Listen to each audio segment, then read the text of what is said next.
Hello there, shoot brothers, shoot sisters, shoot everybody. Okay, so this is my bad. This one was my bad. I forgot to press record when we started recording this week's show. That's okay though. I didn't want to kill the vibe, so we're just gonna pop right into the show. Somewhere in the midst of Fyter Fest. You know what? When you don't have an intern for these shows, you get these technical difficulties. Maybe next time we'll get some shoot intern in here and he can help us out. But until then, let's get back into the show. AEW, All Elite, they coming for you, Vince. Better watch out. It's too sweet. One guy who doesn't shatter illusions, Michael Nakazawa versus Alex Jabali is your buy-in main event in a hardcore match. Nakazawa, he cuts a funny little promo before the match. He calls Jabali like Mr. Cripple. And he's like, your injured right leg. And he's like, actually, it's my left leg. He's like, oh, really? Thank you for information. So he goes right after. Yeah. Nakazawa, this is, every wrestling show can have a fun comedy match like this. He's got the baby oil again, lubing himself up to slip out and pour some baby oil on the ground to make the Jabali slip, and then the ref falls down and everyone's laughing. And good on this guy for not being like, he's like the CEO of, or he owns the company that sponsored this or something. Who? Alex Jabali? Oh yeah, that's right. Like I think that CEO, whatever that stood for, that I thought was gaming, I think he owns it or something like that. Yeah. Yeah, we got some weapons like a clipboard, and then a Street Fighter legend Justin Wong passes in an arcade stick. Who was that? He was just some big gamer. He's like one of the best Street Fighter players in the gaming community. Oh, okay. So, they mentioned like Justin Wong's here, and he gave the arcade stick. Okay, I must have missed. I must have missed that. That's okay. Not a Street Fighter, Mike. wasn't the first Street Fighter reference of the night either. So there was a lot of Street Fight. I understood there was a video game. Please do, because I'm sure there were actually a lot I missed. I'm sure. But this was a very hardcore match. Jabali tries to drown Nakazawa at one point in the kiddie pool, but he hits him with the mist of chlorinated water, and then he beats him with some inflatable pool toys. Then we get some GameCube controllers in there at one point, and the kendo sticks, and a table, and eventually the big spot, a big spear through the ropes, through the table, and then he removes his thong to go for the tentacle, or whatever he calls it, where he puts the thong on his hand like the Mr. Socko. Yeah. Eventually, we get some arcade buttons, too. They were going all out in this thing. They pour them out like thumbtacks, and Nakazawa gets tossed onto it, and he gets up. He hits the thong claw, but he hits it on the ref, so... Yeah, eventually, finally, we get to Nakazawa. He's in the pin, but he reverses it with the thong in the face, and he gets the win. So, fun match. Crazy. Lots of goofy stuff, but... A lot of stuff. There's room for this. One could argue it was in the top 2 of, hardcore things that happened this evening. Top 3, even, of matches. And there you go, Nakazawa going over the CEO of some kind of thing. Yeah. Way to go. Jim Cornette would have hated this match. Probably. But, yeah, he hates anything goofy. It's got to be serious. No, what's do you do a Jim Cornette also? Well, I could, but here's the thing. I think Bruce Pritchard does a terrible Jim Cornette. I'm trying to hear it in my head. I've definitely heard it before. Bruce Pritchard, I feel like he just makes a high voice, like, you motherfucker. Yeah, he just goes straight up there. Yeah. Jim Cornette's like, well, goddamn, I didn't know how to blah, blah, blah. And he just rants, and he's not quite as high. Have you ever listened to that show, the Jim Cornette drive-through? Yeah, I've seen. Yeah, he's fun to listen to rant. He goes wild. Mm-hmm. I've listened to a few episodes of his. Yeah, he's fun. Motherfucker.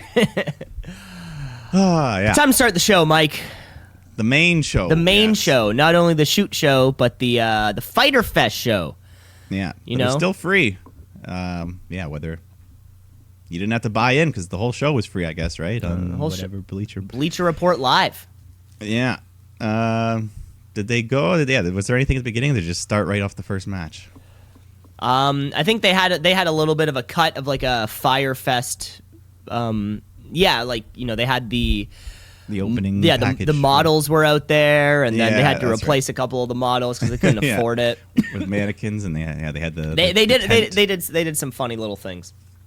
Yeah, that was great.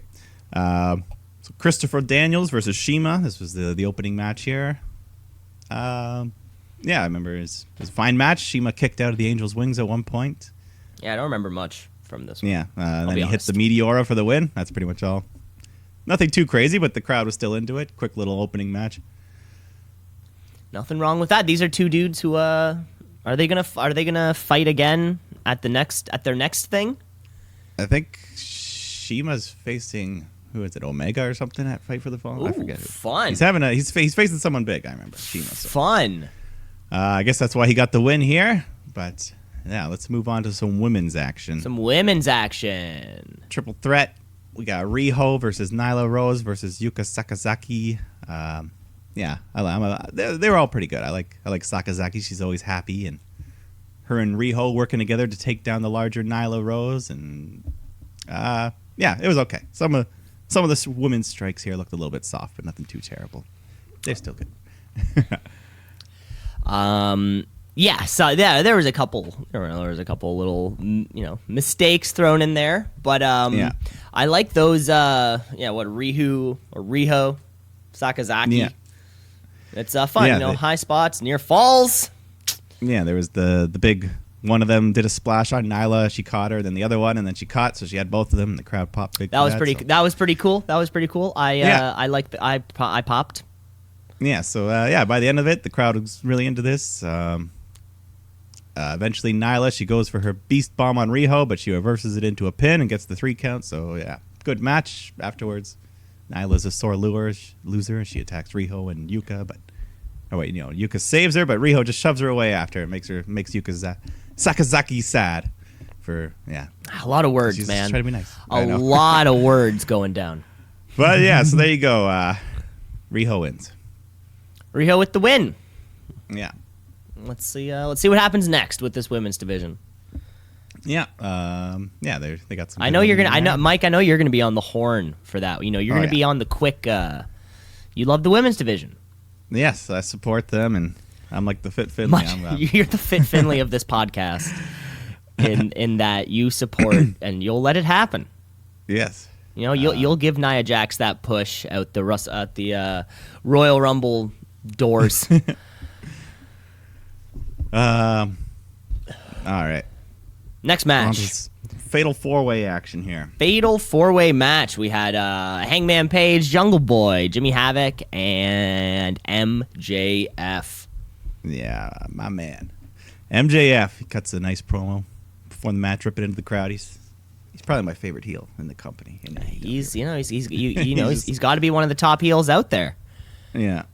Luchasaurus came out with Jungle Boy, so I guess they're buddies. They were on a Being the Elite together when doing funny little stuff together. All right, yeah. No, I like both those guys. Love teams. I love it when I love best friends. Best Yeah, friends is the best thing you can do on a wrestling show. Yeah, and there was best friends, super best friends, and Yeah. This was an awesome match though. I remember that one crazy little thing Jungle Boy did. He did like that hanging cannonball moonsault, and he nailed his feet on the way down, but he made it. Mm-hmm. This was He looks like a real little guy out there, but yeah, he is. He is like the Jungle Boy. He's Mowgli or whatever from the Jungle Book. Mowgli, that's what it is. He's not big enough to be Tarzan. He looked like a total star in this whole fucking match, just flying around the ring. Yeah, his first, he's so his easy first to get chance behind. shine. He's exactly. And any other good MJF spots? just healing it up. What else was good? Where were some other good spots? I don't know. I remember Paige and MJF when they finally come face to face. That's the fucking main event rivalry, right there. Yeah, that was great. Mm-hmm. He gets the sharp. I think Paige gets the sharpshooter on him for a little bit. Yeah, they hit the sharpshooter, referencing the MJF messing with Bret Hart last time. He did. Yeah, they did some of those Tower of Doom spots where all 4 men do like a suplex powerbomb combo thing. Love him. And then eventually Hangman did get the win after hitting the dead eye on Jimmy Havoc. So, yeah, looking strong before that title shot. Of against course, Jericho in a couple months. Yeah, of course. He was coming away with the win either way, and it was a great way to these other dudes, man. We get to see all these other guys. All four men got to have their moments in the matches. So, yeah, fun stuff. Agreed. Next up, we have it's the CEO, I guess, or CFO or whatever it is.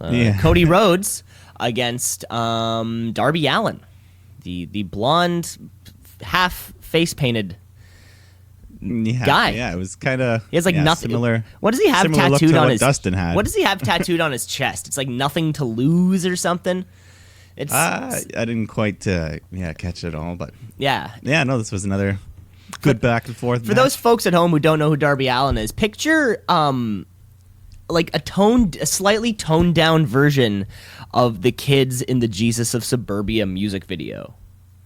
If that makes sense, slightly toned down, but still, but like the 2019 Up kind of version.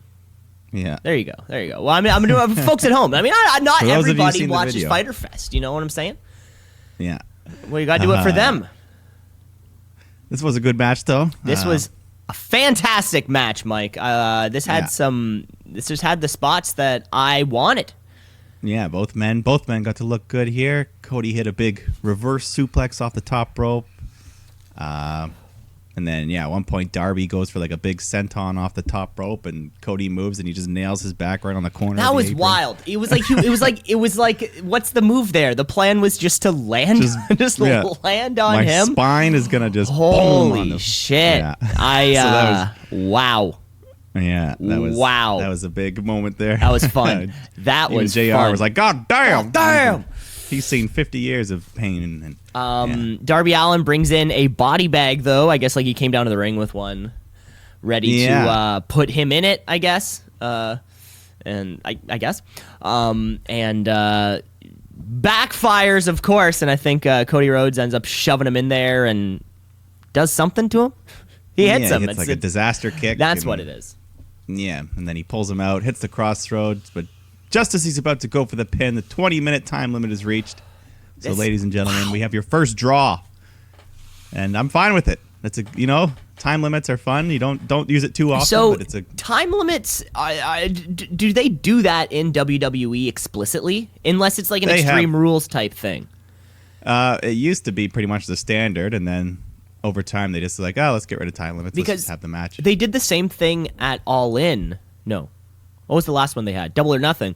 And they did it for every match here, too. They give a time limit before every single match. Yeah, except for maybe not the last match. If you, but definitely all the other ones, they were giving... They were giving time limits. Some had like 30 minutes or something like that. Yeah. And it's fun. Like, during the match, it'd be like 10 minutes left, and then... everyone's like, oh, shit, let's go, And then 10 seconds, the crowd started counting down, and he was going for the pin, and he was just 1 second off, and... Yeah, so it's I like it. Spices things up a bit to have a draw, and it works with the story. And, so it ends in a draw. Yeah, great match, but the big angle happens afterwards. And Sean Spears shows up, and he nails Cody with a stiff chair shot right to the head. Stiff chair shot to the head, unprotected. Busts him open pretty good right away. So he's just laying down on the ground bleeding, and MJF and a few others come out to look after Cody and help him. Mm-hmm. I like how MJF here. He's a heel, but he's still he looks out for his buddies, and Cody's his buddy. So they're like being the elite friendship. Yeah, no, I did know about that one. But, right. Yeah, that's what I like. So this is and that was a big angle, man. Sean Spears is now a huge heel. Huge heel. Probably looking to set up what Cody's first kind of feud would be. Yeah, because their next match, he's got that tag match with the Young Bucks, so then I guess this could happen at All Out, Cody versus Spears. Yeah, I mean, or, push it back even further. I think this is a good reason for, you to be out for a little bit of time. Okay, Mike, I don't even know. Either way, they got a pay-per-view on the 13th of July, and Cody's fighting in a tag match then. That's all I know. I say it, I feel bad, but, I like that.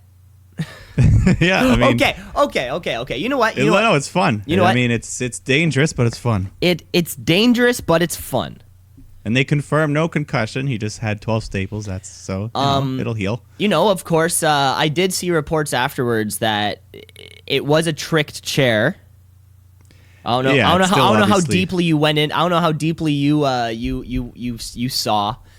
But there is there are screen grabs of the chair like before he hits him with it, and you can see that it's like tricked in to a not to dent. But what happened was, and you can like slow mo freeze frame it. It's like the side of the chair, the metal bar, is what hit him in the side of the head.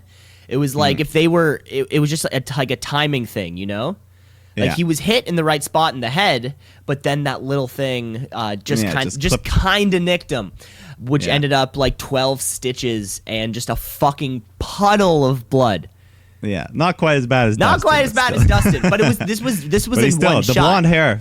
blonde hair makes it look great. It 'cause makes just him look dyes so your head. good, right? Makes it look so. Yeah. It makes him, That's what made Ric Flair That's what made the best back in the day to bleed. and we were saying that we were saying that last time too. It just god damn it. We'll keep saying it. God damn it, I'll keep saying it. Yeah, As we far, like the violence. we like- within reason. we like This is the still within violence. reason. Yeah. Yeah, I'm fine. I'm fine with open chairs. Okay, I'm not okay. Yeah, obviously don't like always be doing it. But here's the thing. I think like there is also the argument to be made that we know a lot more about concussions now, so we know how to treat them. Yeah. Yeah. Maybe there's also that. Maybe dudes taking open chair shots back in the past, they would just go right back to the locker room and do a Yeah. bunch of coke and whiskey to feel better.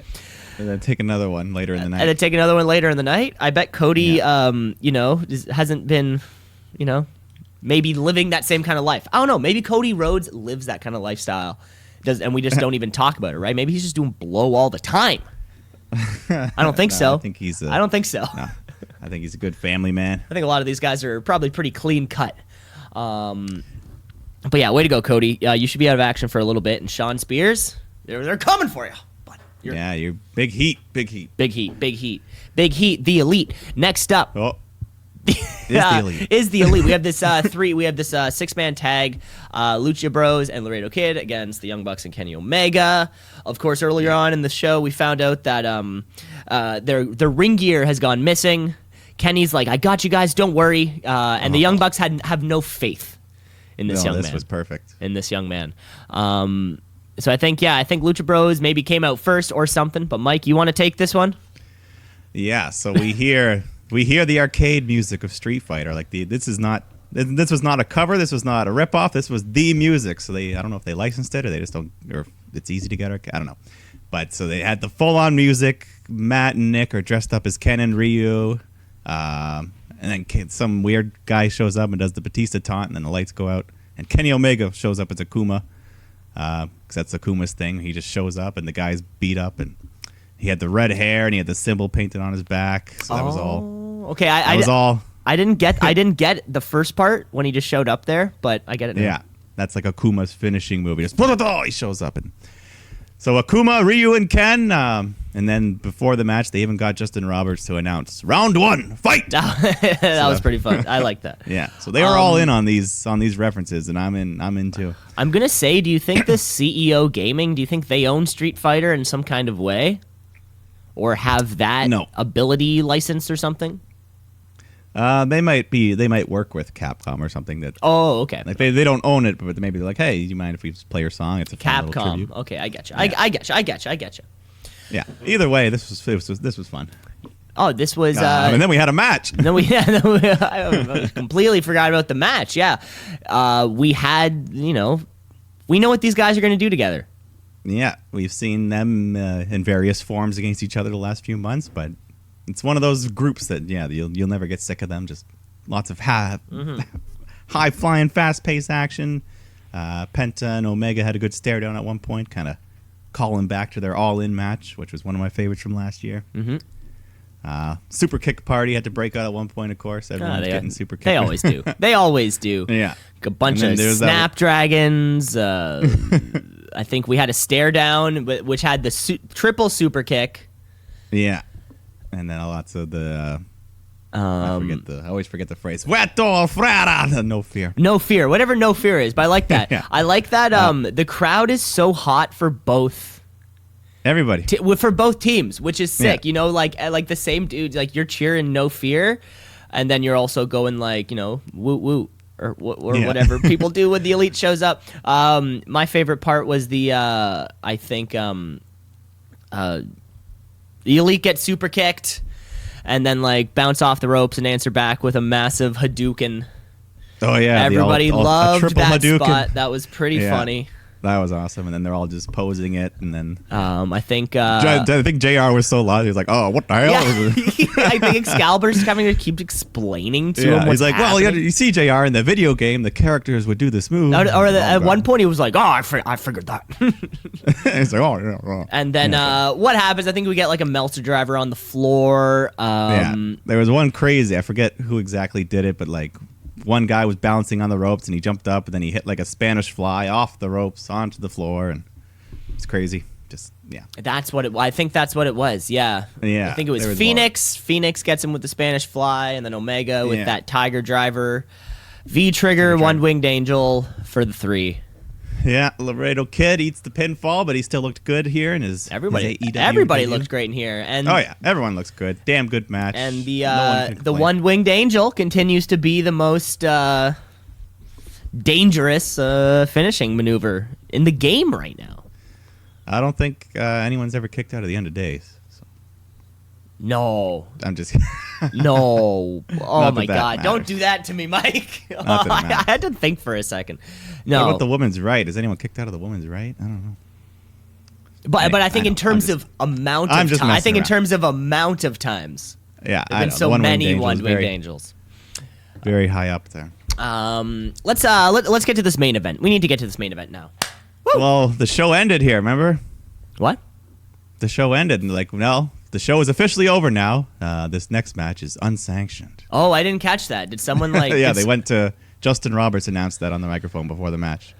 Oh, really? That's funny. Yeah, I think they even they're just selling the brutality of what's about to happen. Yeah, no count out, no DQ, anything goes here.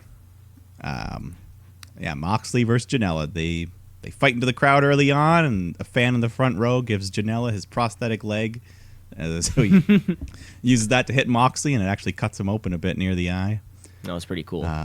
And then Joey, he sets up Moxley in the ring. Moxley sitting in a chair, and he goes for a swanton, but John gets up, and Janela just lands on the chair and crushes it underneath him. So that looked pretty painful. Yeah. And then Moxley says, enough with this shit. He grabs a chair with barbed wire wrapped around it from under the ring. He would have had to plant it there, right? Well, yes. That son of a bitch. All these things. So he puts it on Joey's chest and he stomps on it, and then the crowd just chants, "You sick fuck," which they did multiple times throughout this match. There was a lot of "you sick fucks." Yeah, and he just kind of bows to them, and they got a big pop. And then Janela hits a Hurricane Rana off the top. Moxley lands on the barbed wire chair, and then he gets smacked in the back with the chair a bunch of times. Mm-hmm. So yeah, he starts bleeding. You can see all the puncture marks and shit. We get some tables out there at one point, and then barbed wire covered boards. Those are pretty cool. Yeah, so he set those up in the corner. Haven't seen a barbed wire board in a while. Yeah, and that's hard to say. ECW. But Joey, he gives him like an attitude adjustment through the barbed board, and they set up two tables next to each other at ringside. And then Janela pulls a ladder out and hits this huge diving elbow. Huge dive onto Moxley. The AE dubs were pouring out at this point. Yeah, and these tables were a bit. It's weird. They have like different tables every show. It seems these were a bit more WWE style. Okay, I did. Still looks good. Okay. Like they broke a bit easier, but that's the point, I think, because they needed to. Yeah, maybe that's it. But I remember there was a funny not funny, but they grabbed another barbed board and he set it up across the apron, like into the crowd, and people were like ducking out of the way because the barbed wire was coming at their face. That's crazy. Who broke that? Oh yeah, Moxley threw Janela over the top, and he broke through the barbed wire board. And that's when we get the thumbtacks out. The thumbtacks spreads them all over there, and you can just hear. I love when thumbtacks come out. You can hear that like groan from the entire arena. Like It's everyone's just like, oh, like, oh my God, this is going to hurt so much. John Moxley, the sick fuck, takes off Joey Janela's boots and his socks and just fucking drops him. Yeah. On his fucking At first feet. he tried. Joey fights off for a bit and he slams. Oh, it doesn't matter if he fights off. He was getting thumbtacks in the fucking feet. Right in the feet, yeah. And he pulls some out. You can see the blood dripping out right away. Moxley. I just fucking feel it. You know, like we've all stepped on a Lego piece. Like picture picture 1,000 times of that. And then, yeah, he grabs a second bag of thumbtacks and he pours them out even more, so they're just everywhere. And then he hits the paradigm shift, which they're calling it now, the super dirty deeds, right onto the thumbtacks. I think I like super dirty deeds better. Yeah, right? Well, in Japan, didn't they call it like the Devil Rider? The or SDD. something? I thought they called it like the Death Rider. Death Rider, yeah, I like that too, and super dirty deeds. The SDD. Nah, maybe not that. The SMID. The SMD. Yeah. Yeah, though that Death was Rider, whatever it's called. Yeah. So on to the thumbtacks. That's the finish. Wild match. Both men, they're just kind of punctured and bleeding from barbed wire and thumbtacks. And afterwards, though, Kenny Omega, he runs in to get his revenge from Double or Nothing. Hits Moxley with a big V trigger and then a pile driver through the table on the floor. And then just kind of like puts another table on top of him and jumps onto him. And man, isn't it crazy that like Kenny Omega and Jon Moxley, formerly known as Dean Ambrose WWE champion, isn't that weird that they're just going to be in a match together? Yeah, it's going to be sick. I still can't really believe it. You know, does that make sense? To have JR to have JR doing commentary on a match between Jon Moxley and Kenny Omega, yeah, all out. I mean, it's that this match is hyped right now. Yeah. No, they're building the angle. I can't think of being so hyped for a match so early since like you remember like AJ and Shinsuke Nakamura, that first one at WrestleMania. Yeah, there was a lot of hype behind that, and I think this this has a fuckload of hype already, and we're still how many months away from when is this pay-per-view? 1.5. Yeah, I think end of August, so okay. We're a month and a half away or so. You know what I'm saying? Yeah. So, yeah, and then they eventually go back up to the little band stage. He hits Moxley with the electric guitar, and the whole stuff, man. The feud's happening. Yeah, he leaves. He returns to the trash can, smashes him with that, and then he finishes off with the double arm DDT onto the trash can. So Kenny Omega stands tall to end the show, and another solid pay-per-view for AEW. Another solid pay-per-view that seemed, even though like there was not as much build towards it or fan hype as there was or Double or Nothing. Sorry. Yeah, it definitely was not. It was not seen on quite the same level, but yeah, the match is all delivered. Yeah, so, nothing. Ended up being just as good of a show. In my opinion, AEW, so fucking excited. Yeah, and you only have to wait. We're gonna have a big weekend that 1 week. Fight for the Fallen and Extreme Rules in the same weekend. Oh my God, are you fucking kidding me? That's next week. So. Oh my God. Crazy. Wrestling never stops. It never stops. See, at least if this was like a basketball or this was like a hockey podcast, we could take summers off, Yeah. Well, yeah, after like the second week of July. Okay, then you got to get back into free agency. Yeah, because the July. Leafs made some big trade this week. I'm so glad to see Nazem Kadri gone. Puck Tuck. Yeah, Tyson Berry's yeah. If we're going to Puck Tuck, yeah. Don't like Nazem Kadri, so that's sweet. I liked Nazem Kadri, but yeah, he's not playing in the playoffs. A last 2 years. liability sometimes. Yes, yeah, and he was one of the best contracts on the team. You're not going to trade any of the young superstars, so he was the most. That's a good point. Valuable That's piece. A good point. But I think Barry's really underpaid, so I don't know if he'd be able to be afforded in the future. We'll see. With that we cleared out a lot of Nylander contract. Cough.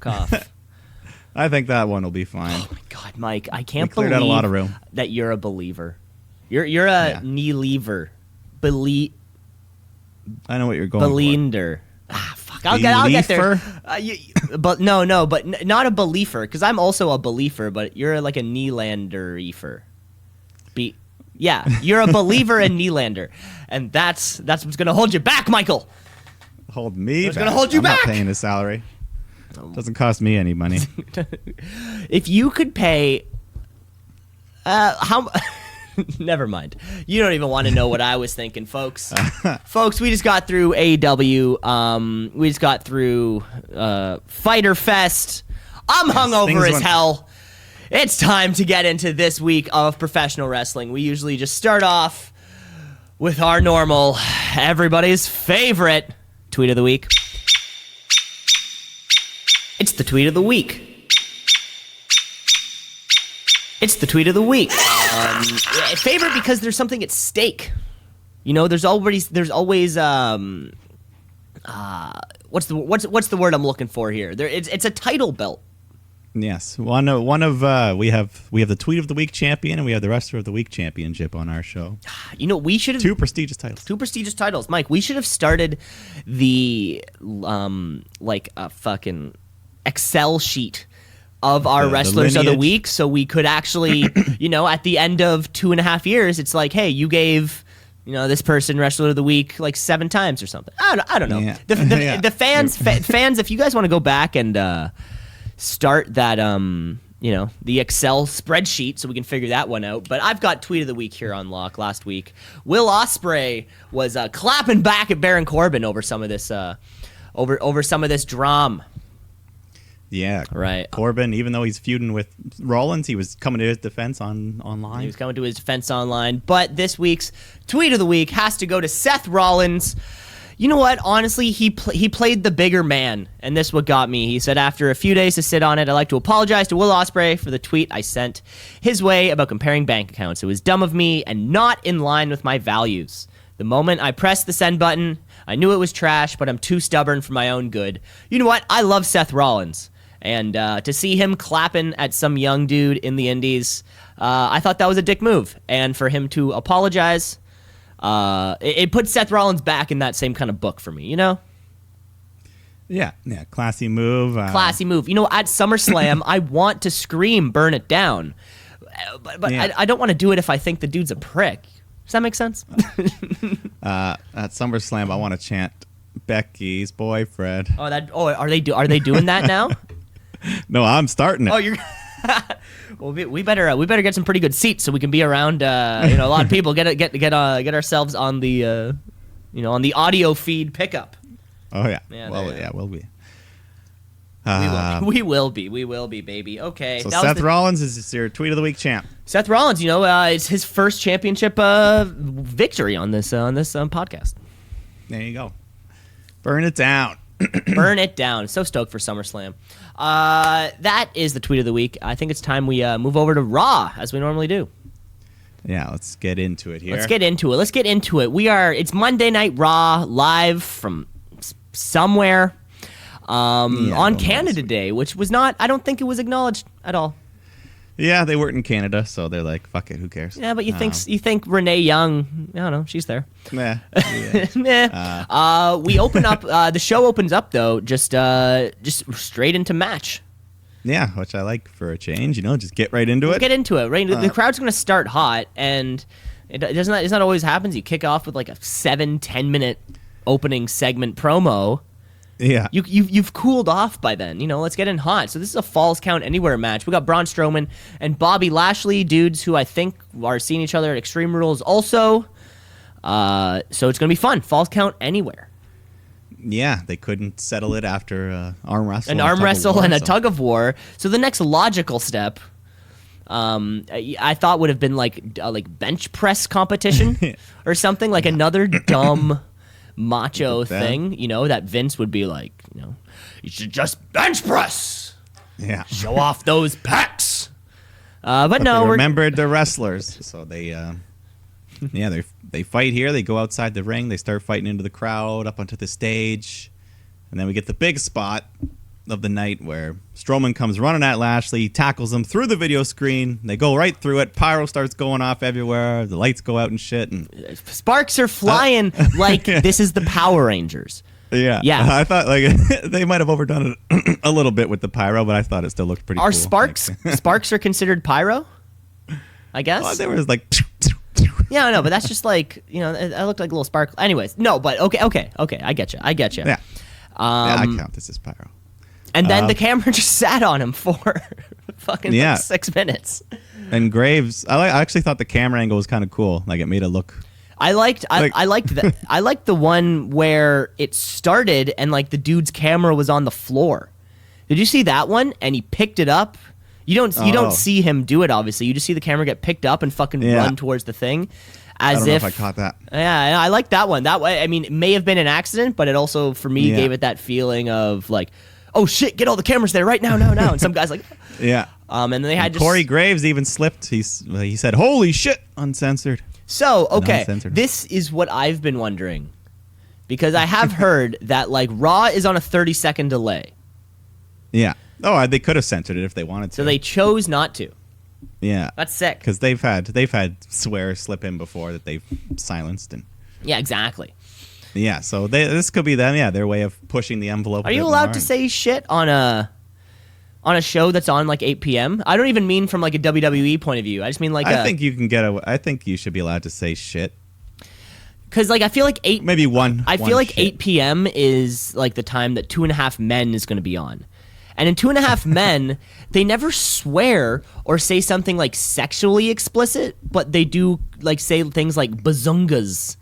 And like like they make extreme references that still fall within the guise of being allowed on television.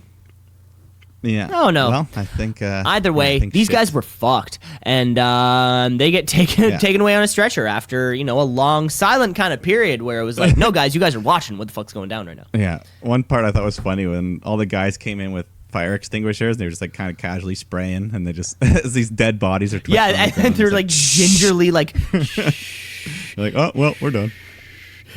And they get taken away on stretchers, them both, and crowd loved this. They loved this. Local medical facility. Yeah. It was fun. Mm-hmm. Fun opening. And they called back to it very many times throughout the night, showing that replay. Yeah, they did. And then I think the next night on SmackDown they did the same. Yeah. All right. So no official finish in that match. Nope. But we'll get a fresh matchup we haven't seen yet. We get the Viking Raiders versus New Day. But this match is cut short because Samoa Joe just comes out and he attacks the New Day, causing the DQ. So Kofi comes out, goes after Joe, but then the Vikings help Joe beat on the New Day. So I guess, I don't know, they're heels. You know what this means? I guess they're heels. I don't know. They didn't tell us before, so I guess they're telling us now. What is the Vikings? Yeah, I don't I guess like when you think Viking and raiding, I think like the pillaging and the raping of. Yeah, I guess they're pretty bad historically. I don't picture Vikings saving the day. What about Samoa Joe? Is he just giving bad names to Samoans? That's a good point. That's a good point. We'll need to wait for Face Joe to really tell us. But you know what this means? 6-man tag match. So we get the New Day versus the Viking Raiders and Samoa Joe. Decent little match. And Samoa Joe ends up making Kofi pass out with the Coquina clutch. Yep. So he's beaten the champion in the ring, but not yet for the title. That damn Coquina clutch. Yeah, it's a dangerous one. Yeah. Then we go backstage to Drake Maverick, and he's with his wife, Mrs. Maverick, and she's fed up. It's either me or the 24/7 championship, and he's like, he loves her. He won't let anything spoil it. Is this the real life wife? I think it's. We think so. I couldn't tell close enough. She was her acting chops were pretty good. She was playing the part. Yeah, no, she did well. Let's keep her around. I mean, this might be the best storyline we have going right now. Yeah. So so he says, I'm not gonna let anything spoil this, and then he hugs her, and Truth walks up, and he's like, "Don't mind me, I'm a sucker for romance." So he's just rubbing it in. More from them later. Yeah. And we get more backstage stuff. AJ Styles here. He's having his talks with Gallows and Anderson, and they're both addressing their matches from last week. And Anderson bets his hot Asian wife that AJ can't beat Ricochet for the U.S. title. Yeah, did she agree to being part of the wager? It's been a meme. It's kind of been a meme for him. Not wagering him, but he always brings up his hot Asian wife whenever he can. Oh, what? But since he's never on TV, you don't really. That's get to a good point. It's a weird brag too. It's a weird, but it's kind of weird like a brag. meme for him. My hot Asian wife, like it's so non-specific. It's not like my hot, Korean wife. Hot Asian wife. It's just like my hot woman. That's like one of these 3 billion people. Yeah, it's a little odd. So I hope that Mrs. Anderson agreed to this deal. There's also some kind of weird. I don't know. It's a weird thing to say. Yeah. To put her on the line is what gets me. Like it's a poker game. And you're just like going all in and pushing in your hot Asian wife. Yeah. And AJ's comfortable with it. And AJ's like, okay. He's a married man. I've got like 6 kids and a wife, but yeah, I'll take your hot Asian. That's weird. You should throw in your cute half Asian kids. Yeah. Half Asian kids. We'll get to them. More of them later. Later. Cam, you get your wish. What's my wish? Up next, we get No Way Jose. Oh my God, dude. I was like making breakfast when I was watching this. And, I'll turn the TV on and I'm just going to, I'm putting the eggs in or whatever. And as soon as you hear that music start, it's just like, you have to take a deep breath in. Just one of those like, and then, pretend that life is okay. Yeah. Well, he's got at least his hair looks better now. No, he just got fucking. His hair looks better now. He gets trashed around by Cesaro.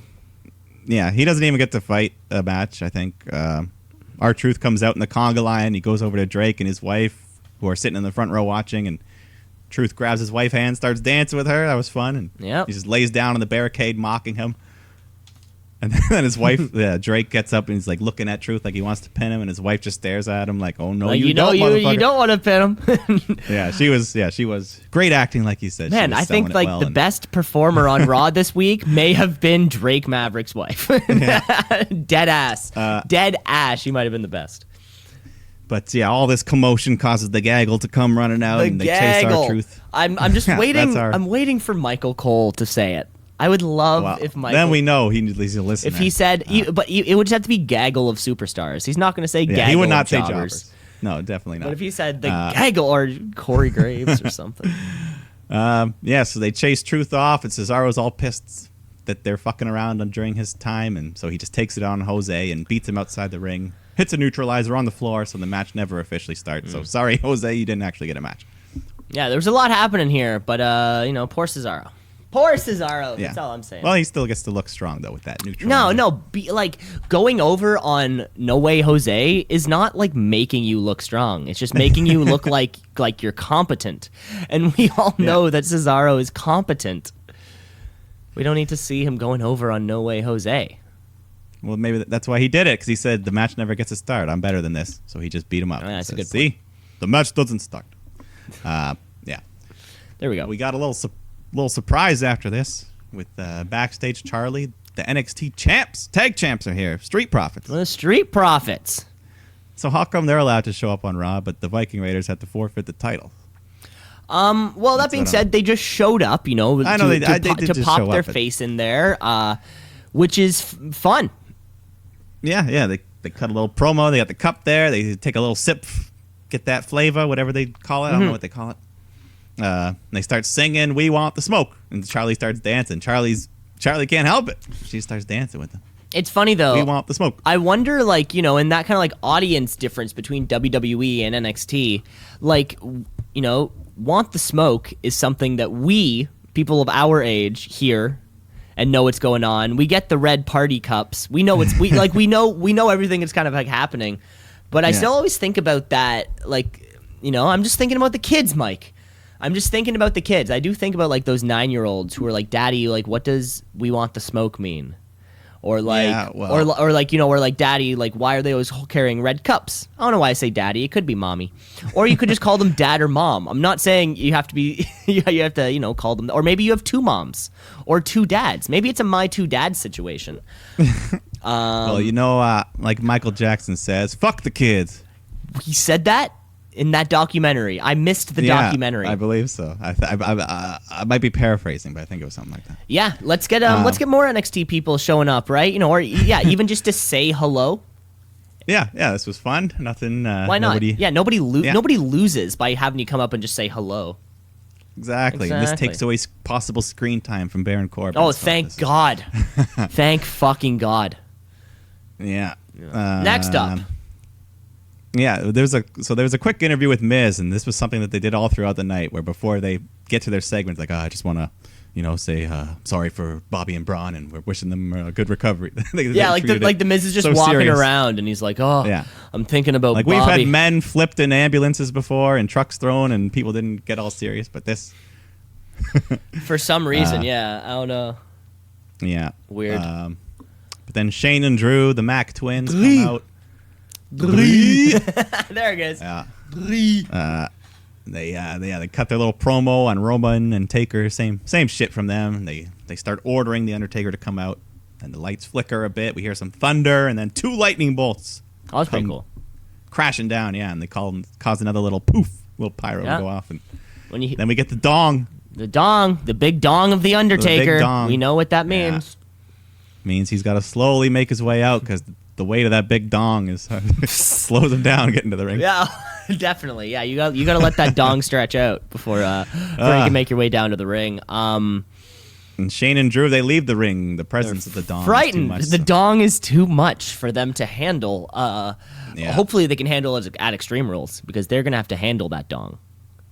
Yeah, Taker, he cuts a quick promo. He says, Roman didn't ask for his help, but if you need answers, he's like, I'm the Reaper of the Wayward Souls, and I'm here to collect yours. That's basically. That's pretty good. How many professional wrestling impressions do you have like right now? Oh, I mean, we could probably do like 100. What? Like, no, we gotta save it for a special. Oh my God, that is a special. No, I mean, I have to walk you through all of these things. I feel like that would be a special episode of the show where I feel like there's some I could just try and I've never done them, and then hey, but maybe I could do it. Well, there's a special episode of the show where like it's like a Shoot Brothers like 30 for 30 exclusive where I interview professional wrestling names. Yeah. And it's the official unsanctioned interview with somebody like The Undertaker or Bruce Pritchard or something. Yeah. And, I mean, that could really brighten up the show. Mike, maybe, if you... Yeah, I don't know if you know... Well, you know AC Dirt. So do you know any of these other guys? And could he, set up an interview with the show? We can certainly try. Some of these guys are hard to get a hold of, but of course. But I figure your creepy little connections. If the money's right. And, oh yeah, the money. Let's talk about that. This Undertaker, Roman. We're getting McMahon. We're getting McIntyre. We're getting a lot of dark blue light. We're getting a lot of fog machine. It's going to be great. Yeah. Yeah. And then quick backstage promo with Corbin and Lacey just talking about Seth and Becky and their little match. Mm-hmm. But Lacey Evans has a singles match in the meantime versus Natalya. Good little match. Corbin's on the outside and trips up Natalya at one point when the ref's back's turned. So that's controversial. Yeah, that's woman on man. I mean, you're always seeing Zelina Vega going up for a little sneaky move, but this is a man putting his hands on a woman. Yeah, he grabbed her ankle there. Well, maybe he did. We don't quite know. But yeah, she may have tripped. You think Baron Corbin's a bad guy? You think Baron Corbin's going to hurt a woman? Okay, he's drunk. Let's not finish that one. Yeah, Lacey gets the win with the women's right. Of course, so good for her. Very good. And then backstage, Charlie's interviewing Ricochet when Gallows and Anderson come up to him and start talking down, calling him kid. And then Gallows and Anderson go over to Styles, and they're spreading rumors, telling him Ricochet was talking smack, trying to stir the pot, and that they're saying AJ's lost his edge, letting this kid talk shit the old AJ would go right up to him and slap him in the face. So he does just that. He goes up to Ricochet, gets in his face, and he says he's taking the title tonight. Yeah, gives him a good slap, but then Ricochet slaps him right back. He doesn't back down. There was a couple real good slaps right there. Oh, yeah. I wonder if they had someone in the background giving like a like accentuating, just clapping into a mic. Yeah, so we'll get that. That's going to be a U.S. title match. That's your main event later tonight. Hopefully, if last week's was a solid main event also. Yeah. So let's see if we can replicate that. Yeah. Next up, I think we have a 2 out of 3 falls match. Yeah, they got to throw those in there now that they got their new format. Yeah. So didn't they? Yeah, I think we had this exact match, Miz versus Elias, 2 out of 3 last week. And it was exact same match. But the opposite result. Yeah. So Miz right away hits the skull crushing finale, gets the first fall, but then shortly after, Elias hits the drift away, ties it up. So then, Miz gets at one point. Oh, go for it. Yeah, both men are on the apron. Elias goes for a big running knee, but Miz ducks and he smashes it into the ring post. That looked pretty painful, but then Miz takes advantage of this, puts on the figure 4 leg lock, which forces Elias to tap out, giving Miz the 2-1 victory. Yeah, man, this was a match that happened. Yeah, we've seen a lot of these two recently fighting each other, so nothing too new. Just weird. Elias coming, usually when Elias has been coming over to Raw, it's been in shit with Drew and Shane, but I don't think Drew and Shane popped up during this one. This was just Elias. Yeah. I think this was just Elias coming over to Raw, which is a little weird. The whole thing, I mean, because Roman and Drew have kind of moved on. They're feuding with Roman, but Miz still isn't over Shane. He still wants to beat him because he never beats him. And yeah, why is there 6 people feuding in all of WWE? There's 6 people feuding. Yeah. What's next? Yeah, and we get a little backstage interview with Becky and Seth, and they do their serious moment, we're thinking of you, Bobby and Braun, and speedy recoveries. Bobby, Braun, I'm thinking about you, bud. And then Maria shows up. Maria Kanellis. Yeah, this was one of my favorite things of the show. So she's like, you guys aren't the first couple in WWE. I pushed an 8-pound baby out of my uterus. And then Mike Kanellis walks up. She's like, yeah, my husband should be Universal Champ. So how about Seth? How about tonight? Me and my bitch take on you and yours. So she's just degrading her husband, and Seth accepts the challenge, and we get that match right away. He takes it, so we're getting a double tag match, which is weird. Mike Kanellis is a dude in 205 Live, but looks to be the exact same size as Seth Rollins. Yeah, pretty similar. So Seth. That's what Becky calls him at home. Sethy. Or Beth. Seth and Becky versus Mike and Maria. Sethy. Beth. Yeah. Seth beats up on Mike and then tags in Becky, but Maria runs away and starts cutting a promo on her husband. She said he promised her that he would mop the floor with Seth, but she should have known because he can't even mop the floor at home. He's disgusting. She just starts degrading him even more and cutting him down. This heel promo. I like this new character. I like this Maria character. What the hell's happening? Total bitch. Yeah, she's a total bitch. And then Becky goes to hit her, and Maria's like, "No, I'm pregnant, please." And then Mike has a shocked look on his face. He's like, how can you be pregnant? And she's like, I don't know, because I didn't think you were man enough to get me pregnant. The second time, I guess? Yeah. First time you were totally man enough, but now I don't even know who you are. So Becky's just like, what the fuck is going on? And then she just throws Mike into the ring and locks on the disarmer, and he taps Disarm him. Disarm him. Disarm him. Well, he's the bitch in the relationship. Yeah. But Seth and Becky win. Maria cuts into Mike even more after the match. She can't believe he's the father of her children, and she's waited for him to be a man, but he's just a disappointment. So maybe next time she'll ask Becky to impregnate him. So I love this new character. What a bitch! And this was funny. She's like the top woman heel in one night. And you know what? And this is, probably one of the longest tenured women on the roster. Dating back to the Diva days. This is a woman who she knows what's going on. I've seen interviews, or I've read interviews rather, with Paul Heyman, who says that like fucking loves Maria Kanellis. He's like, yeah, she's I one of the always most liked her. creative people you can work with, and with this new Paul Heyman kind of more integrated into Raw, maybe that's what it is. Let's fire up this women's division with Maria Kanellis.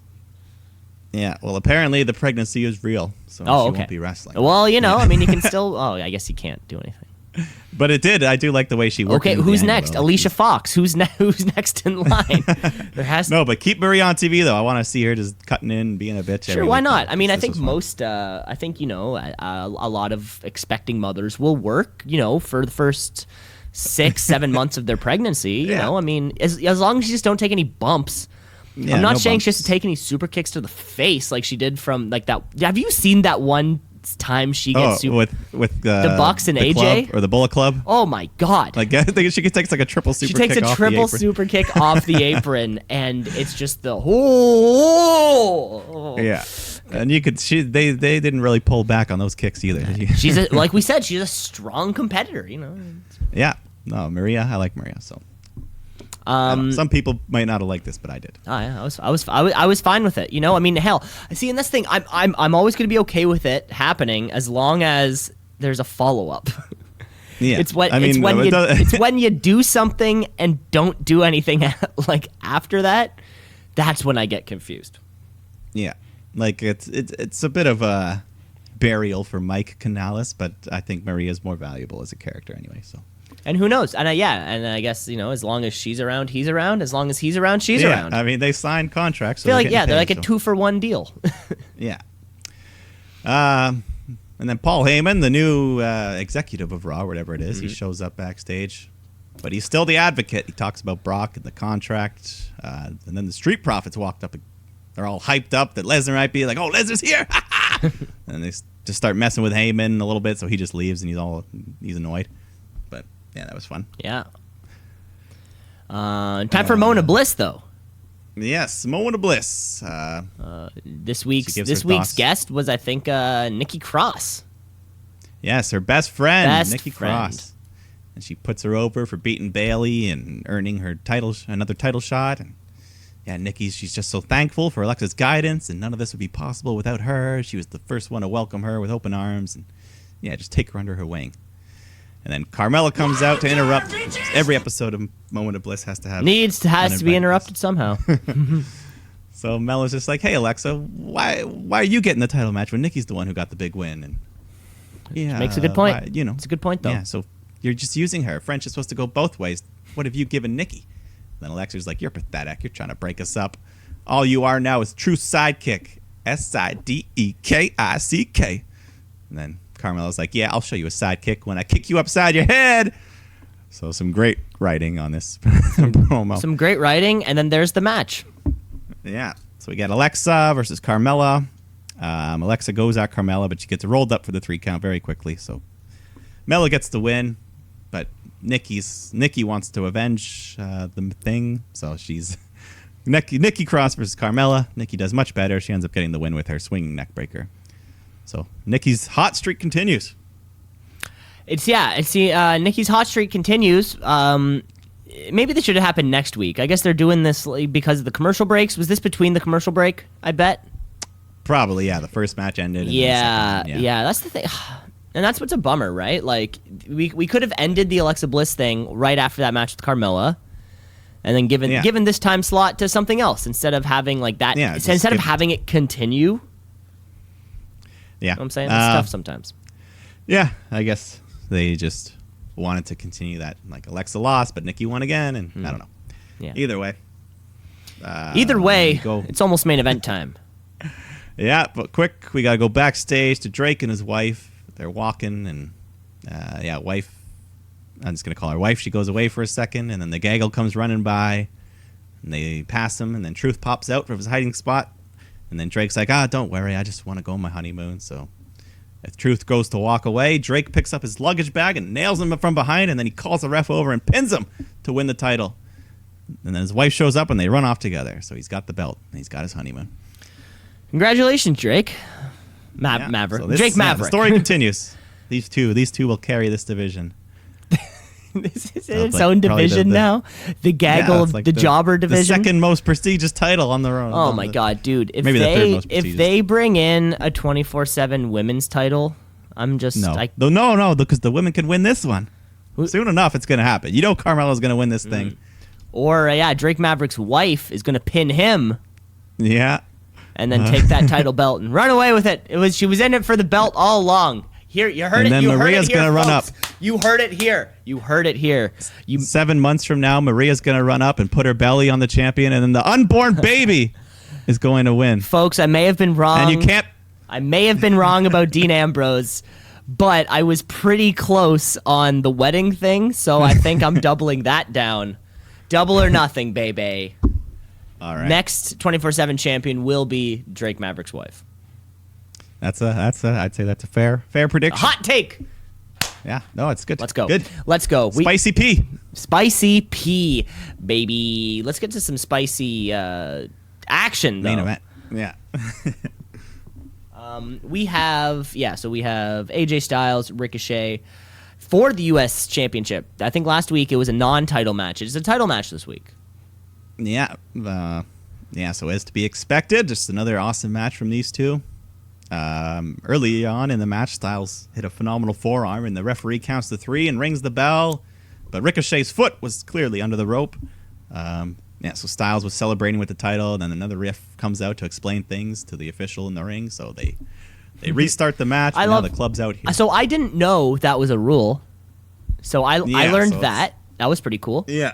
So, I mean, normally they do the foot on the rope. Foot on the rope, yeah. And then the ref just doesn't see the foot on the rope. Yeah. And it goes for the man making the pin, too. If the man making the pin has any of his foot under the rope or outside of the ring. Oh, yeah, yes. It's invalid. It's an invalid pin. One of my favorite things is when you see, and the refs had to do this in this match, you see them do it all the time, is when they have to act out what they're trying to say for the people. So you can see what he said. So he's like, it's like he's with huge gestures, like pointing at his foot under the ropes. And then he's like pointing at his foot and then like circling under the rope with his hands. I love that because you get it right away. You're like, oh shit, he's saying his foot was under the rope. Yeah. And then the other ref has to act confused. He's like, what? Wait a minute. Scratch his head in a big like, yeah. It's my favorite bit that they do. It's like the refs always, having to look competent. It's like, my God, what's happening? They gotta play. They always gotta be dumb and weak. So because of this, we get post-commercial break. They're back action. Yeah, they restart the match. The club's out here now, but AJ's, he's telling them to leave, but they're still here. AJ hits an awesome looking brainbuster at one point. Glad they're bringing that back into the fold. Yes. I remember. Then they go back and forth. Ricochet does some crazy little pinning sequence, and he ends up getting Styles for the 3 count.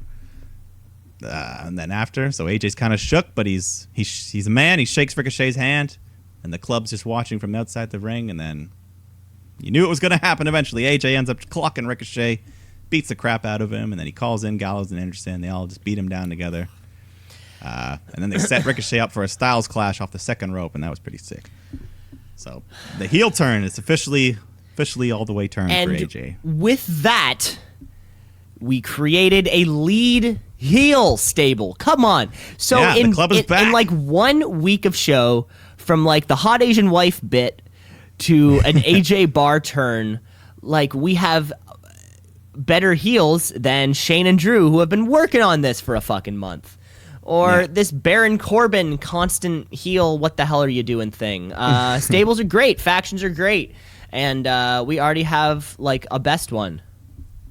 Yeah, no, this was good. They did the 2 sweet, all 3 of them in the ring to end Raw. So the club is back, baby. Bay.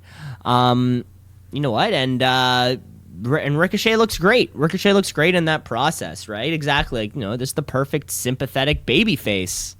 Yeah, he's on his own. He's fighting up against the odds, and whether these 2 guys are done, I don't know. Whether these, I think Extreme Rules will get another title match.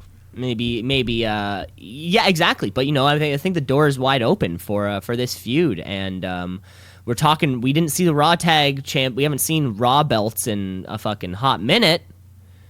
No revival. No revival. Who seemed to, they were working also with Shane and Drew, but fucking man, let's get the bar rolling. You know what I'm saying? Yeah, the club. You know what exactly. Let's get them rolling. I know too. what you're saying, but I'm just trying to help. I know. Okay, I need to remember that. Yeah, I'd rather go to the bar than the club. I think that's yes, maybe that's why I keep saying bar. Yeah, because bars are more fun. I never go to than the club. I go to the bar. Yeah. No, when you're 28, 29, the club is. Yeah, no, I think when you don't do cocaine, the club is Molly a shit time. And that, folks, that was Monday Night Raw. That was the first half of the show. I think it's about time. Not a bad rock. This was pretty good. Yeah. It felt Paul Heyman felt like he had an influence maybe on the show. It was more. Yeah, it wasn't really that too much that dragged the show down this week.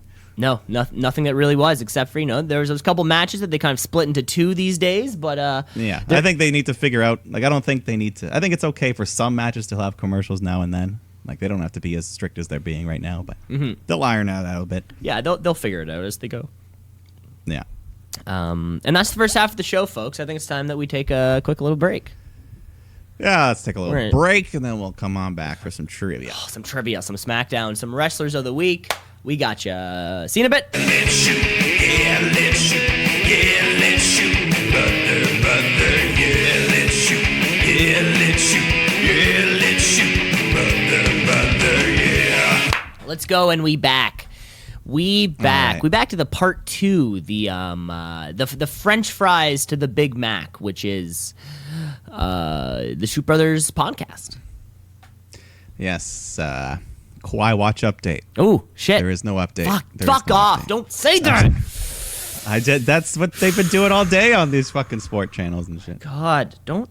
Did you see some of the shit yesterday? Like CP24. That was amazing. No, it was like O.J. Simpson. The Bronco on the freeway. They were just following his car from the airport to the. Or what they thought was his car. My favorite part about could have just been some dude trying to get home. Some guy who happened to be on the MLSE plane. My favorite part about that is how much the American sports coverage is loving it, because they don't get CP24 or CBC or anything, so they're having to find out updates from Canadians. What the fuck are you guys doing? Holy shit! I think someone tweeted out how do I stream CP24? One of these ESPN guys just it's just go to any doctor's office and sit down. And go to any doctor's office, sit down. Okay, first come to Canada. Come to the doctor's office in Canada. Yeah. But no, he's gonna stay. He gonna stay. He stay. I heard tomorrow's Uncle Dennis' birthday, so they're in Toronto. They want to and tomorrow's when they can actually sign it, right? Or is it the 6th? The 6th is the day. Yeah. You know what? I bet Kawhi's gonna take the American long weekend off. Do what hang out with his family, or hang out in Canada for American long weekend, right? Maybe he's not a patriot, but he does, enjoy the time off. Enjoy the time off. He likes playing sparklers with his kids. Exactly. He's Okay, Kawhi Watch is done for now. We gotta get off. We gotta get off. Next week it'll be resolved. It'll be resolved by next episode. Oh yeah, I guess. Well, we'll kick off with some ball talk next week. When hopefully we get some good news. But you know what's always good news and good fun? Trivia. Woo. Trivia. It's always a lot of fun for us to do this. We pin each other head to head on tough, sometimes thought-provoking questions from the world of professional wrestling. Sometimes you learn a little bit, sometimes you don't. Maybe you already, sometimes you already know the answer. That's the fun. That's part of the fun. Sometimes your creativity is tested, but sometimes the right brain kicks in and it wants to know the stats and the facts. Yes, there is no knowledge that is not power. G.I. Joe said that. No, it was actually Mortal Kombat. Okay, Mike. Sticking with the video games. Oh, we're still with the video games. Mike, I've got 2 questions for you this week. What do you have for me? Okay, well, I mean, I could. It depends how many you want, really. Oh my God, Mike, you're so much better than I am as a person. No. Mine's simple. No, though. no, don't be modest. You're a better. I can give you like 4. I can give you 5. Oh, you have like I'll an see. ongoing just kind of tally, or like. Sometimes I just write like if I'm going, I'll just write a bunch down. That's a good point. Fuck, I need to start doing that, Mike. Because I always just think of things. I think of things mid matches, and then I'm like, that'd be a good trivia question. Yeah, sometimes mine have something to do with the week. Sometimes mine have nothing to do at all. That's a good point. That's a good point. Yeah, I've got kind of neither that have to do explicitly with it. I've got 2 questions. You can throw out as many as you want to me. Okay. I'll just start you off. I'll tell you what we got this week. It's all about the music of wrestling. Okay. So, plenty of wrestlers, they have original theme songs, but we also get some real-life bands, real-life songs that have, contributed to the wrestling music world. So I'm going to give you the name of a real-life artist or band, and you tell me which wrestler they did the theme for. Okay. That's fun. That's right. fun. See, you're so Start fun. out, yeah, some of always, these. too. I'm sure some of these, hopefully you'll know, and some of them might be tricky, but we'll start off with Limp Biskit. Limp Biskit. I think they were I think Rollin' was the Undertaker's theme in that That's correct. American Badass phase. Yes, so yeah, Limp Biskit, rolling. He would come out on his motorcycle, so that's correct. All right, let me throw another one at you. We got Finger 11. Finger 11. Jesus Christ. Yes, I haven't heard that you name remember. in. But you do remember the band? I remember Yes, Canadian band. I'm going to say yeah. Canadian band, Canadian performer, or like Canadian wrestler. So I'm going to say it was something like maybe Chris Jericho had it for a little bit. No, it was actually Kane. Ooh, Kane. Kane. Okay. Yes, it was actually a really cool song called Slow Chemicals. Is that Finger is, yeah. 11 a 90s band? Or like a late... I think early 2000s. Okay, I maybe I picture them a bit later. They had like 2 big hits, that Paralyzed song. Mm-hmm. I'm not paralyzed. I'm not. And there was one other one I can't. That's a band. And they had the if I traded it, oh, if I gave it all away for one thing. The fucking isn't that the rehab or the what's it called? Is it about rehab? No, the show. What was that show? Intervention. Wasn't that like the song? Oh, maybe. I'm not song too sure actually. Well, those guys are if that song was in Intervention or whatever, Celebrity That's big Rehab, money. that's big. These guys are fucking rolling in it. WWE Yeah. cash and like the Stars Network cash. God Yeah. damn. Oh yeah, and there was one thing. Dun, dun, dun, dun. I'm trying to remember. Okay, this isn't Anyways, this all is right, not a enough Finger Finger 11 11. podcast. Yeah, give me a question. Okay, Mike. Extreme Rules. Yes. Question about Extreme Rules. Do you know who has the most Extreme Rules matches? So the Most match matches type at Extreme most Rule? matches at Extreme Rules. At Extreme in general? Rules is. Yes.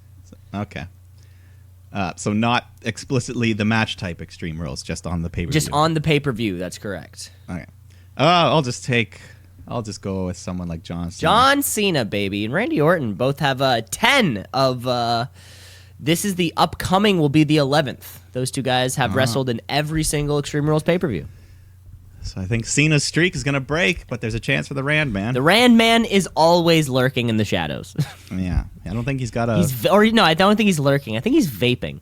I think the Rand Man is vaping in the shadows. He's definitely a vapor. He's got a jewel. Oh, you know. He's totally no. got a jewel. I know. I hope he has a lot of vapes. I hope he has that one, but I hope also he has the big one that, the fucking big old cloud that I used to have.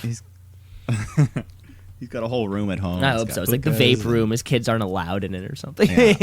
He keeps a lock and key on the door. Yeah, a vape and key. You want me to give you and that was it. You got that. You want me to give you the second question? Yeah, we'll do a sandwich. You give me one, and I'll give you some more. Okay, cool. Here we go.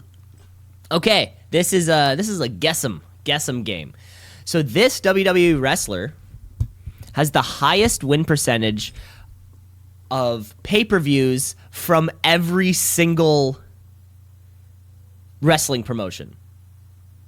Okay? Okay. So just the highest overall winning The percentage? highest overall winning percentage. Yeah. Okay? Yeah. And they are a I have two. they are a WWE wrestler. Who do you think it is? Bonus points if you can approximate the percentage. I have two guesses. I'll say what, because what you said WWE guy. Yeah. Does that mean they started in WWE, or they ended, or the? Because I don't want you to say two. Known for. Okay. I'm gonna say the Ultimate Warrior. Were you giving two guesses? No, Ultimate Warrior was my guess. If that's No. no, okay. No. Fun fact: the real fact is Brock Lesnar. Damn, I wouldn't. Yeah, he has the highest pay-per-view winning percentage. Eh? That's correct. Out of the yeah, he is. Let me guess the percent. I'll say 77. Ooh, pretty close. 87. 87. Okay, yeah, pretty high. I mean, Won a lot of shit. That yeah, that he's Brock won a Lesnar. lot. That's especially recently, in recent years. Very. I don't know if in recent years Brock Lesnar has won more of just not lost. Yeah, he's won barely he's won twice in 4 years. He just hasn't lost that much in 4 years. Yeah. There you have it. All right. Let's keep rolling. All right. I'll give you some more bands. You ready? You ready for it? All right. We got Rob Zombie. I can't think of a single Rob Zombie song, but he's a creepy dude, so I'm gonna say it's gonna go with somebody creepy-ish. In the mid 2000s, who was creepy? I'm gonna say Boogeyman.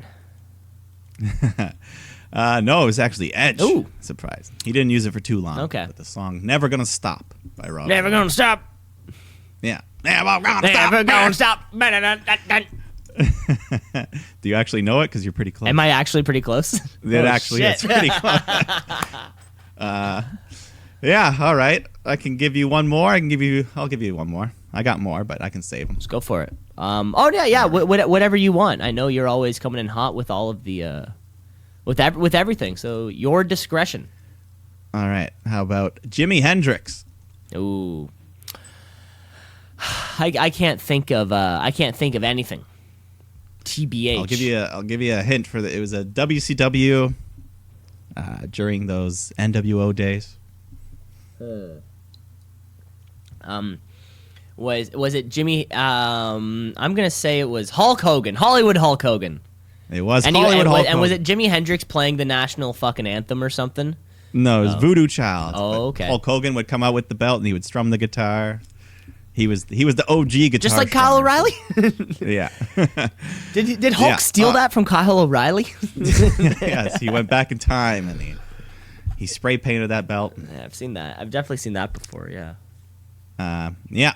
So Right. yeah, I got a couple more, but I'm gonna save that. We're gonna have round 2 another day. Round 2 of music trivia Yeah. and trivia in general. That was trivia this week.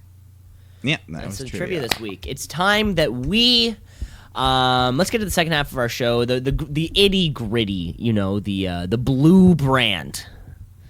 Yes, Much like the Paul Heyman led WWE show yesterday, we would be eager to see the Eric Bischoff's contribution this week. Yeah, no on-screen appearance from him. No but- on-screen appearance. I don't know. When was the last time he showed his face or when the last time he was on a camera? Yeah, he's like on actual WWE TV. It's probably been a good amount of years. Like I think he showed up for that Raw 25. Oh yeah, But I mean, yeah, like he's in a kayfabe talking sense. yeah. No, everything he's done in the past few years has been like interviews and like for those Yeah, the whatever. it's called. WWE Network specials and shit. Dinner for 3 or something. Yeah. But this is gonna be an exciting show, right?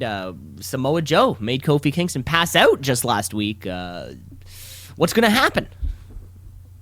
What's gonna happen? Bailey is set up for her rematch. This episode of SmackDown could has the potential Yeah. Just starting a fresh new direction, and that's what we do. We kick off SmackDown live from somewhere, but we're kicking off with the Kevin Owens show.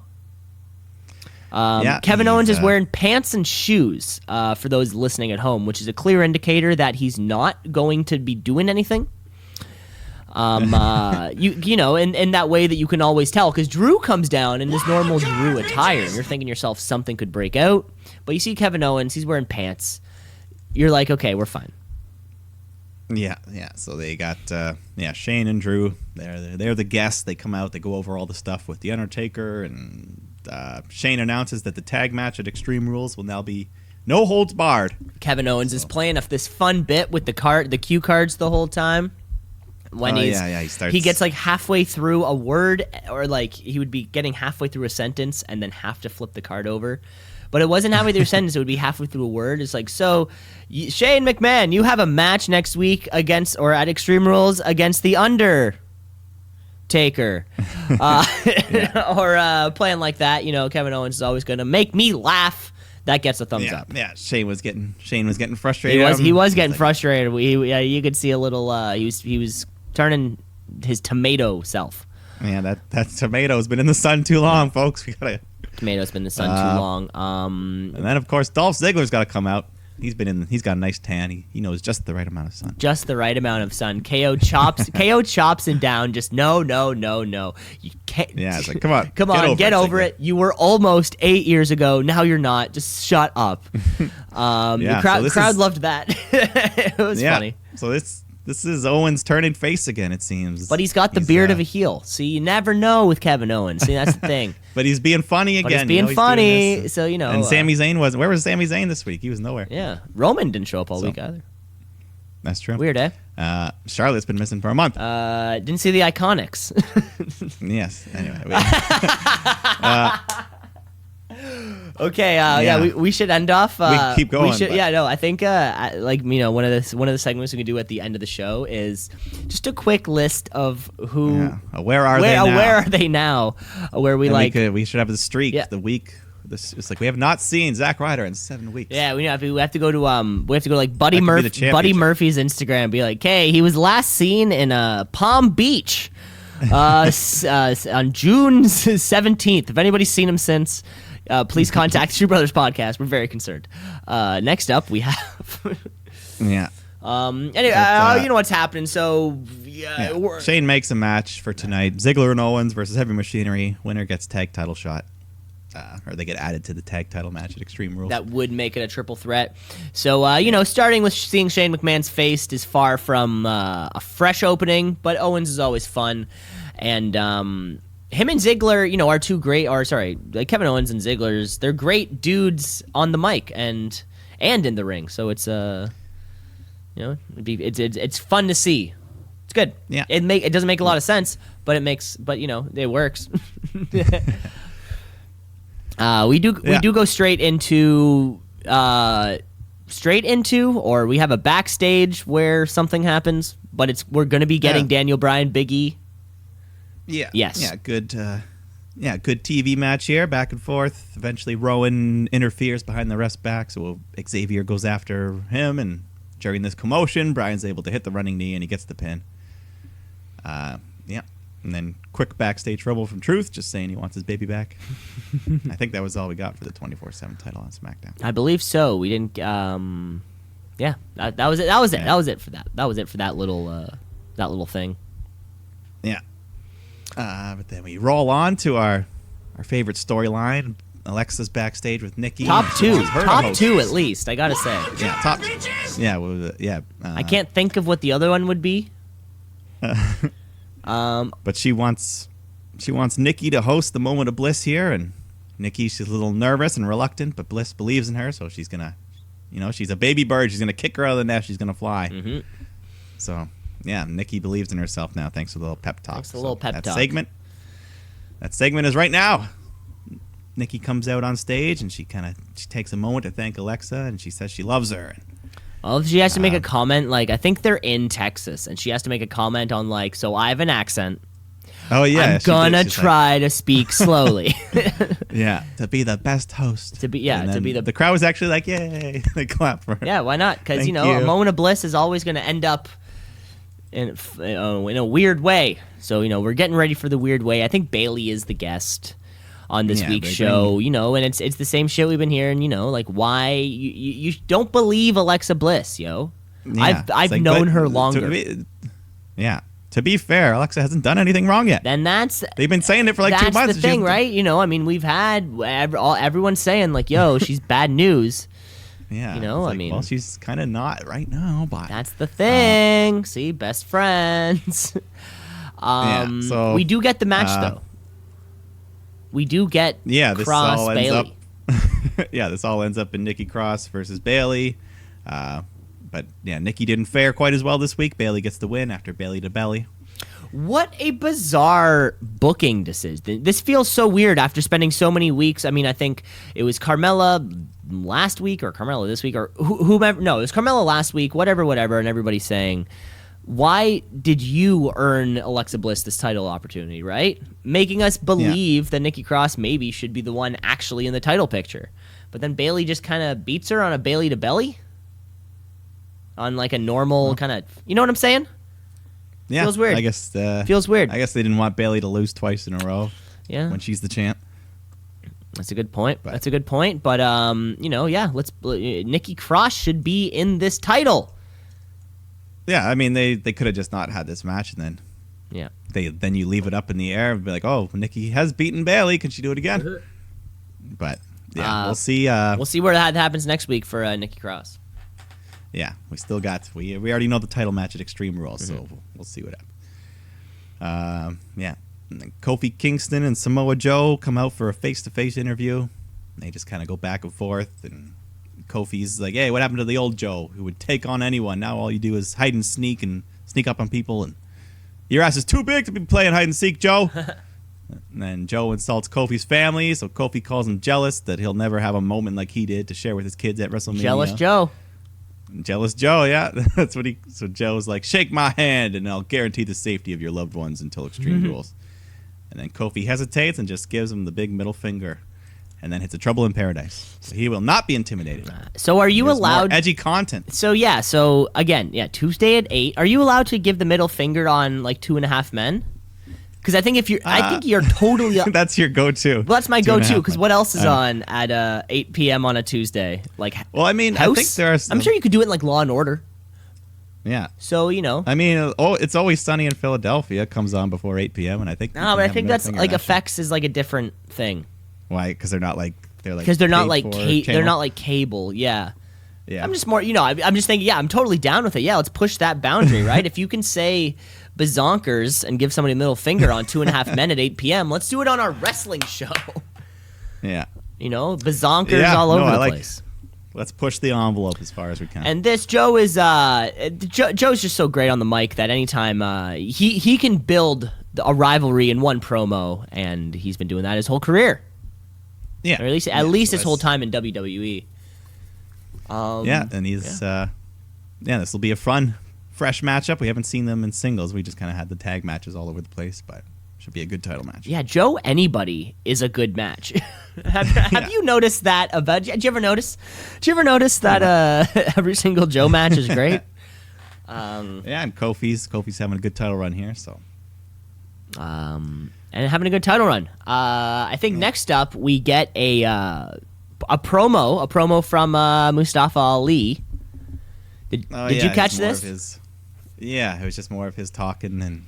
But this was I didn't really pay attention to the content. I just it was just more of that same shot, like he's in the streets talking, like, "Hey man, do something with your life." Yeah, all you gotta do is pick up the phone now. Get off the couch and make. You sit on the couch all day anyway. You spend all day on the couch. Why don't you make a phone call? It's gonna help you in your future. Yeah. Call DeVry Institute. The money wasn't tight, but it wasn't right. You know what I'm saying? No, you know what I'm saying. Yeah. Money wasn't tight, but it wasn't right. What does that mean? So it's like I can afford everything in my life. Yeah, it's like I'm doing well, but I can't have luxuries. I want diamonds and cocaine. Yeah, I want that Hummer, bitch. Yeah, a house and a car is not enough. Yeah, I need hoes, motherfucker. I want the Rizzies to be spinning. That's exactly what DeVry Stu can give you. Hell It yeah. was just some promo. Yeah, it was some promo about Just Yeah, what were we make talking it happen. Mustafa Ali. He's had a yes, promo that was just Mustafa kind of like, Ali. you just make it. Get off the couch and make the call. Yeah, We do but, get a backstage and then match later. Andrade and Apollo Crews. Yeah, quick little match. Andrade gets the win with the hammerlock DDT. So, always good to see Andrade on television. Mm-hmm. Still no Finn Balor since the Super Showdown. Oh my god. No. Well, I think last time we saw, wasn't last week, Shinsuke did the fucking 2-Sweet. Oh, yeah. Oh my Yes, we're god, gonna I forgot that. Are you And where's Shinsuke? fucking I kidding forgot. me? I totally forgot. Oh about my god. We'll see. I thought What if that. what if it all leads to a super group? What if Finn and Shinsuke join with AJ in the club? Remember when we were supposed to, or we thought we'd be getting Iconics Kabuki Warriors on this show, but then it turned out it was like a house show, And we haven't seen them since. and we haven't seen them. either of them. Oh my god, this is a mess. What's up I next? don't It's Alistair. Alistair Black. Get Alistair Black backstage. And he talks And he's about, saying, pick up the phone and I'll answer the call. That's what he said. yeah. But so last week there was a knock at the door, but he said he opened it and no one was there. So it was a little prank. It's Nicky Nine Door. But now he says we're fighting on a spiritual plane. So he wants you to show up at Extreme Rules so we can finally fight. So hopefully that's your promise. Extreme Rules. Extreme Find Rules. out who the mystery man. What's the shoot meter on who it's going to be? Are they gonna waste this? Or I don't mean to say waste. Are they going to use Bray Wyatt right now? Yeah. I hope not. Mm-hmm. But yeah, we haven't seen Firefly Funhouse the last 2 weeks now. In so a couple weeks, I don't. don't think we've seen Firefly Funhouse since the knock on the door. Like the knock, and because yeah. that was So, I mean- because that was when the fucking backstage little things. Yeah. I don't know. It could lead there. I mean, it's just it would be cool, but we don't want either men losing. That's their the first big that's the match. real problem. Yeah, it's Yeah. not that I don't want to see these two guys go at it or to see Bray Wyatt's return. So yeah, I think unfortunately I would put my money on Bray Wyatt. But I'm hoping it'll just be. I'm hoping it's like It'll either be.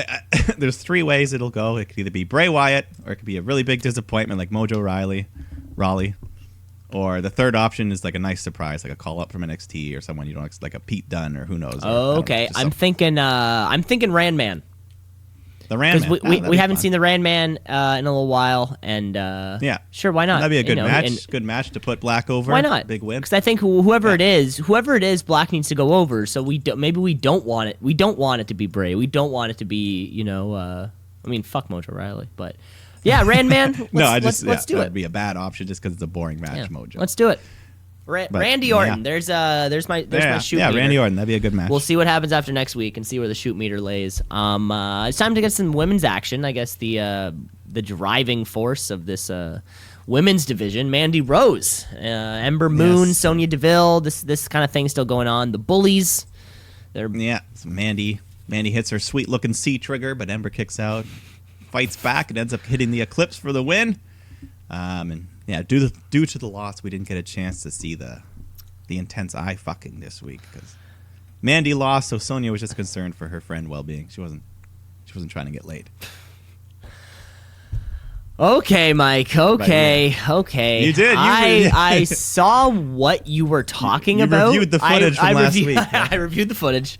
I saw what you were talking about. I just I don't think there's as much to look into as we're thinking. Okay. You know, But does that make sense? But does it look like more than nothing? It looked to a you? little odd, but like it could have been one of those like holding your hair and like I'm proud of you type of moments, right? Where if her hand had just been placed on the shoulder, it would have been so much more I'm proud of you, but because it was on the hair. I think, but even the follow-up after she tugs her hair, Mandy like puts her arm around and grabs her by, and I'm still going romance. Okay, I'm still well, going you know romance. the shoot meter's going to be popping on that one. So maybe this will. This week it wasn't as much, but I'm still sticking with Yeah, it. maybe this will be an Extreme Rules match. Yeah,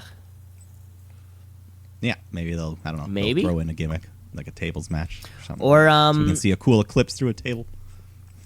yeah, or you know, and like we said before, you know, Mandy Rose and Sonya Deville being used in singles action is it's a bummer because they have a women's tag team, and they're not using them as the tag team. It's always a little bit weird when that happens, right? Yeah. There's a lot of people that they should be using and that they just kind of don't care about. It's on to the main event though. We have this. Wait, one quick. Did you see the Shelton Benjamin segment? No, I didn't. It was very weird. It was like a Tim and Eric thing. So they show his face backstage. He's like being interviewed and like, so who do you think will win the WWE Championship at Extreme Rules? And then he just smiles and his eyes are like shifting back and forth and he just has his smile on as the camera zooms in. And then that's just it. He just doesn't say it. So it was a very what the fuck like Tim and Eric segment. Okay, I'll have to go back and check that out. It was just weird. him smiling and shifting his eyes around and just zooming in. Okay. But anyways, had to throw that weird. Yeah, but like we were saying, main event time. We're getting Heavy Machinery versus Dolph Ziggler and Kevin Owens. If Kevin Owens and Dolph Ziggler win, they will if either team wins. If either team wins? Okay, there we go. If either team wins. Because the match right now is supposed to be New Day versus Bryan. Okay. Which is why they were both out there for the commentary. And then they ended up all fighting at ringside and breaking the New Day's table, their pancake table. Ended up being a mess. Anyways, both these teams need the win to make it a triple threat. Good back and forth action, too. What do you think?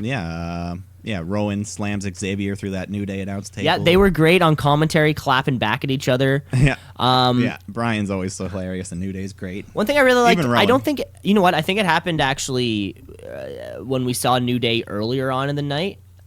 We saw them, when we saw Big E earlier. we saw them. I like the backstage filming of Big E doing Their intro? the intro. I like that. Yeah, It's fun. Yeah, you see him like holding the microphone and because we've always wanted to see him do it, or like I'm sure you do, but it's like few and far between, right? I feel like that's a nice, an easy little thing to do.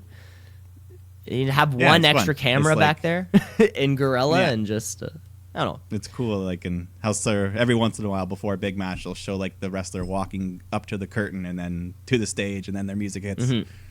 It's kind of fun, to see a little extra. But peek behind the literal and figurative curtain. Yes. Back to the match though. So the two teams in the the two teams on the outside, they get into it. And then pancakes everywhere. Pancakes are everywhere. I think those two teams are actually thrown out.